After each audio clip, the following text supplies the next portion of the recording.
To export a specific section of the timeline, move the time indicator to your desired start point and press B.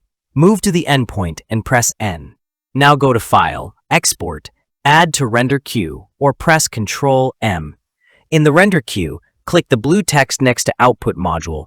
Set the format to QuickTime. Click Format Options, choose Animation as the video codec, and click OK. Under Channels, select RGB plus Alpha. To include transparency, click OK again. Next, click the blue text next to Output to, choose your save location, name the file, and click Save. Then hit Render. You'll find your transparent video in the chosen folder.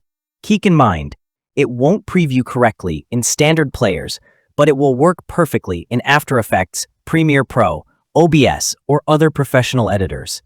If you found this video helpful, kindly like and subscribe. Thanks for watching.